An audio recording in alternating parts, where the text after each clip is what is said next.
दोस्तों कहते हैं कि घायल तो यहाँ हर परिंदा है, घायल तो यहाँ हर परिंदा है, मगर जो फिर से उड़ सका वही तो जिंदा है। नमस्कार दोस्तों, मैं हूं आपका दोस्त लोकेश साहू और आप देख रहे हैं लोकेश छत्तीसगढ़िया यूट्यूब चैनल। दोस्तों हम इस वीडियो में बात करेंगे फिर से DA को लेकर जो इस वक्त प्रदेश में महाभारत छिड़ी हुई है, उसी से जुड़े महत्वपूर्ण पहलुओं के बारे में, और साथ ही साथ दोस्तों अंत में एक वीडियो क्लिप भी आपको दिखाने वाला हूं, तो वीडियो को अंत तक जरूर देखिए। दोस्तों जैसे कि आप सभी साथियों को पता है ही कि इस वक्त प्रदेश के लगभग 5 लाख से भी ज़्यादा कर्मचारी साथी सभी जिलों में लगभग सभी विभागों के छत्तीसगढ़ अधिकारी कर्मचारी फेडरेशन के नेतृत्व में बीते 25 जुलाई से सरकार के खिलाफ मोर्चा खोल दिए हैं और आज 27 जुलाई को इनके आंदोलन का तीसरा दिन है। और दोस्तों इस आंदोलन से जुड़े पल पल की अपडेट आप लोगों तक पहुंचा रहे हैं और आगे भी पहुंचाते रहेंगे। लेकिन दोस्तों एक घटना को आप सभी साथियों के सामने लाना बेहद जरूरी है। दोस्तों कल से मैं देख रहा हूं सोशल मीडिया में कि प्रदेश के युवा खास करके बेरोजगार साथियों द्वारा इस आंदोलन का विरोध किया जा रहा है, जो कि बहुत ही गलत और निंदनीय है। मैं उन युवा साथियों से एक ही अपील करना चाहता हूं कि दोस्तों किसी भी वर्ग के संघर्ष का, उनके आंदोलन का अगर आप साथ नहीं दे सकते तो कम से कम विरोध भी ना करें। और वैसे भी विरोध वही लोग करते हैं जो लोग उस मुद्दे को ठीक से जानते ही नहीं हैं कि आखिर आंदोलन हो क्यों रहा है। दोस्तों विरोध आपको करना ही है तो भ्रष्टाचार का विरोध कीजिए, सरकारी विभागों में चल रहे धांधली, रिश्वतखोरी, कालाबाजारी और बड़े बड़े घोटालों का विरोध कीजिए, विधायकों मंत्रियों के लगातार बढ़ते वेतन भत्तों का विरोध कीजिए, क्योंकि यही समाज को दीमक की तरह अंदर से खोखला कर रहे हैं और लाखों करोड़ों रुपए राज्य के, देश के बाहर निकाल कर ले रहे हैं। और वैसे भी DA कर्मचारियों का हक है जो कि वर्षों से उनको दिया जा रहा है। इस वक्त राज्य कर्मचारियों को मात्र 22% DA मिल रहा है बिना एरियर्स के, जो कि केंद्र से 12% कम है और HRA भी नियम के अनुसार नहीं मिल रहा है, जिससे प्रदेश कर्मचारियों को लाखों रुपए का नुकसान पहले ही हो चुका है और आने वाले दिनों में और नुकसान हो सकता है। और मजे की बात यह है कि राज्य सरकार अपने कर्मचारियों के DA को रोककर अपने विधायक और मंत्रियों के वेतन भत्तों में लाखों रुपए बढ़ाकर बैठे हुए हैं। दोस्तों राजा का धर्म अपने जनता को भूखे मारकर, उनके हक को मारकर उनको सड़क पर उतार देना, ये राजा का धर्म नहीं होता है, बल्कि राजा का धर्म खुद भूखा रहकर अपनी प्रजा की पेट भरना उसका प्रथम दायित्व होता है। लेकिन दुर्भाग्य से छत्तीसगढ़ में उल्टी गंगा बही जा रही है। इसलिए मैं इस वीडियो के माध्यम से प्रदेश के युवाओं को यही कहना चाहता हूं कि साथियों DA का विरोध बिल्कुल भी ना करें, बल्कि हो सके तो प्रदेश के कर्मचारी साथियों के संघर्ष का समर्थन करें और उनसे सीखें कि किस प्रकार अपने हक और अधिकार को सरकार के जबड़े से खींचा जाता है। और अंत में भूपेश सरकार से भी प्रेम पूर्वक निवेदन है कि प्रदेश के लाखों कर्मचारियों के DA और HRA को तत्काल सम्मान पूर्वक देने की कृपा करें, क्योंकि आपके सभी वादे और दावे पूरी तरह से खोखले हो चुके हैं। क्योंकि आपके सरकार के द्वारा एक तरफ राज्य की वित्तीय स्थिति खराब होने का हवाला दिया जा रहा है, दूसरी तरफ अपने विधायक और मंत्रियों के वेतन भत्तों में बम्पर बढ़ोतरी हो जाती है।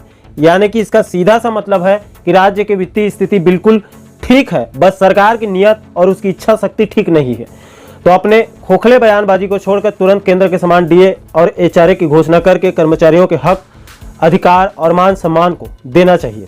अब दोस्तों अंत में जाते जाते आपको DA के आंदोलन से जुड़े कल की एक महत्वपूर्ण वीडियो क्लिप जो कि राजनांदगांव जिले का है, उसको आपको दिखाना चाहता हूँ। आप देखिए किस प्रकार सड़कों पर अपने अधिकार की लड़ाई और संघर्ष चल रही है। सभी विभाग के हमारे ओजस्वी साथी और शिक्षा विभाग, जिस विभाग से मैं आता हूँ, वहाँ से हमारे जितने साथी आए हैं सभी के सब बहुत ही बधाई के पात्र हैं। वर्तमान में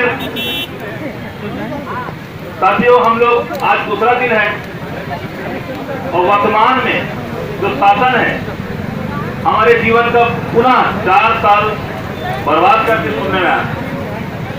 बर्बाद करने मतलब सब चीज अर्थ से चलता है, उनकी सरकार खुद अर्थ से चल रही है। हम ऐसे समय में साथ दिए थे साथियों, याद कीजिए, एक दिन का वेतन, कहीं 4 दिन का वेतन, इस प्रकार से हमने सहयोग किया था।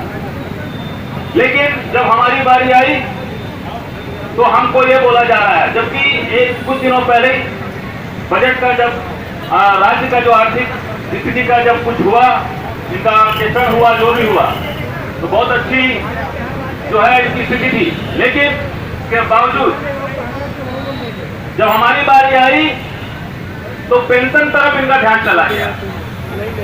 बजाओ ताली। मतलब जो चीज दे रहे हो उस तरफ आपका नजर है, वो तो हमारा अधिकार था, लेकिन आप एक गिलास भरने के लिए दूसरे गिलास को उसमें उंडेलना चाह रहे, जो बहुत गलत है।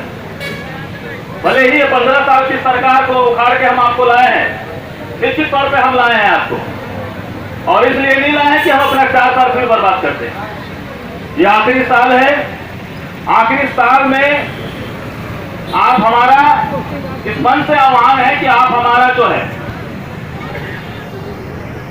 अब दूसरी अन्य मांगे हैं उस पर हम ध्यान नहीं फोकस करेंगे। छत्तीसगढ़ कर्मचारी अधिकारी फेडरेशन के बैनर तले 80 संगठनों का एक गठजोड़ जो शासन की नींव को हिला सकता है, और 2 दिन में आज हमें हिला दिए हैं।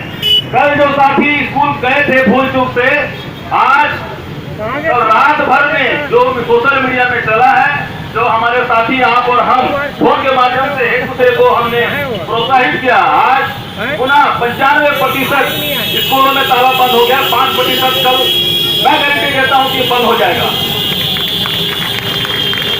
साथियों, इतिहास जानता है और ये सरकार भी जानती है, अगर शिक्षक अपने पे आ गए तो बड़े से बड़ा प्रलय उड़ जाएगा, जिसको शांत करना मुश्किल है।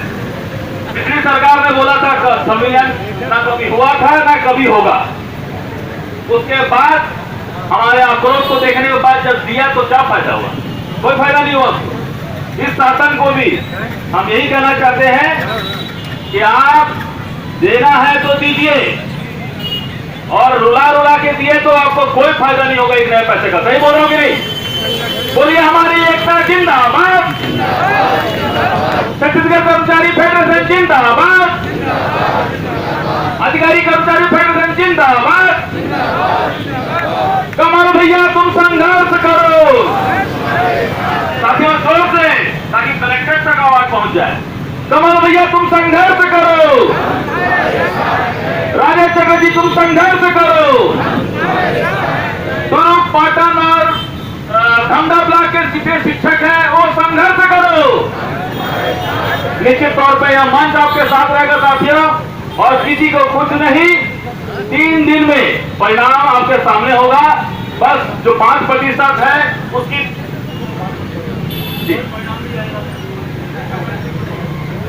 आपको ये बताना चाह रहा हूं कि आप इसी तरीके से जो 5% जा रहे हैं उनको भी आप पंडाल में ले आइए। निश्चित तौर पे हमारी विजय होगी, और नहीं होगी तो आगे देखेंगे। केंद्र से हमको जैसा दिशा निर्देश मिलेगा हम ऐसा करेंगे।